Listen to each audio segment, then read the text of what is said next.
Hey everybody, good morning and welcome back to my channel BB Broadcasting, and I'm Bharat Nagraj. Today I'm going to be doing a different kind of video. It's called how to adjust your handlebar on Royal Enfield Classic 350.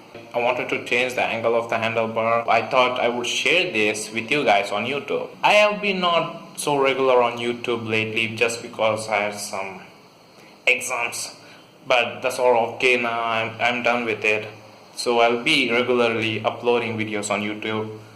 I just woke up today morning and was reading this beautiful article on comparison between Pulsar 200NS and Duke.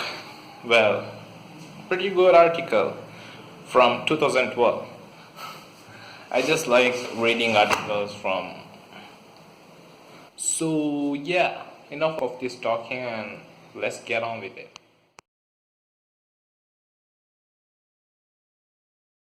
So what we are doing today is pretty basic, and as you know, this is my Royal Enfield Classic 350, and for adjusting the handlebars of Royal Enfield Classic 350 you only need two tools basically, both of which are provided in the utility box of Royal Enfield from the showroom.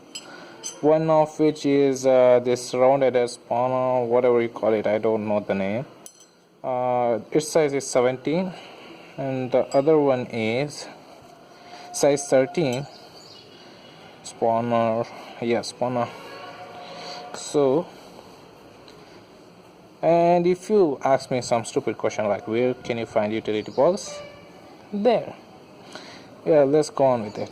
First of all, loosen these two bolts over here, and after you're done with it, just lose the other two bolts that are right over here. Oh man, this is pretty tight. I'll adjust it like a couple of times before I had done that, and I thought of changing the angle of the handlebar. I thought, why not make a video since I have a YouTube channel. And the other one thing is, I like, holy shit, that was tight. The other thing is that when you change the angle of the handlebar, it feels like a totally different bike sometimes if you get it right. So yeah, now take this size 13 spanner and loosen these. Heads up, a round end spanner is not a right fit for this job because the clearance over here, if you can see, is wait a second, sorry for that. Your clearance over there is pretty tight, it's too small. So if you try to just fit this over there, you can't just do that easily. So I will ask you to use a spanner like this if you have, but unfortunately I have size 10, 11, 12, but not 30. Handlebar is moving freely, so you gotta sit on the saddle and make sure which position is good for you, adjust to your requirements. I think this position is good for me. Make sure whenever you're adjusting your handlebar to turn, see if there is sufficient gap over here. Make sure it does not touch the tank whenever you're trying to go through a corner. It will be, trust me, it might sound like a really small advice, but it will be a hell lot of trouble if you are not having enough clearance over there and trying to make a turn. So with that being said, this angle is good for me. And another one thing is that a lot of guys does a mistake of only using these two bolts to adjust the angle of the handlebar, which is not safe by my opinion, because I think the handle will not be so stable without using this. Then tighten all the four bolts to get a rigid support.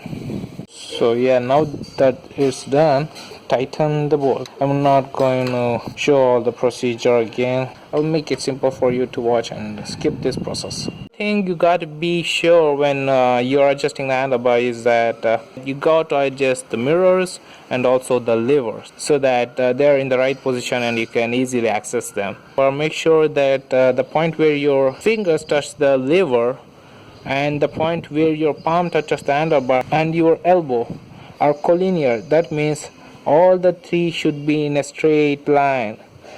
There should be no curve or any other angles made, because that makes it easy to access, and it won't make such a big difference for daily commute and short rides, but when you're going on a long ride, it will make a big difference. For adjusting the mirrors, you have to loosen these small bolts at the back.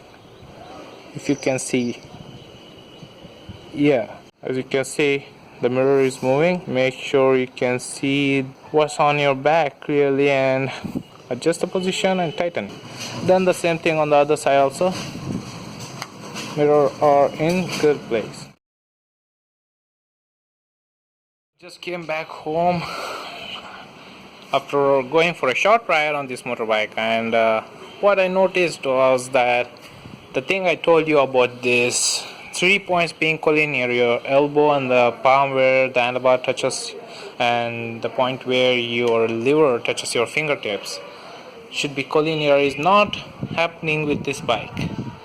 And I felt a little difficulty while I was pulling the clutch. You know what, I kind of feel that it should be that way, because the more trouble you have with your vehicles is the more connected you are with it. So that's it. I'm gonna leave that to be that way unless I'm going for a long trip, which is not gonna happen anytime soon. So the thing about changing the angle of your handlebar is it completely feels like a different motorcycle. I like to do a lot of modifications on my bike. Unfortunately, my father does not share the same interest, so he likes the vehicle to be stock. My father does not appreciate me changing all the parts and things, and that is why that box you can see right there is still over there. If it was up to me, that would have been gone. And there will be more such videos coming on my channel regarding Royal Enfield modifications and also about tips about Royal Enfield. Next video I'm going to be doing about what is the necessity of this ammeter gauge, and such kind of videos will be uploaded soon on my channel. Just keep up with it. Keep watching my channels and my videos. Make sure I am entertaining you guys while I give some information. So that's it for today. I hope you enjoyed it. This is Bharat Nagaraj signing off. Thank you.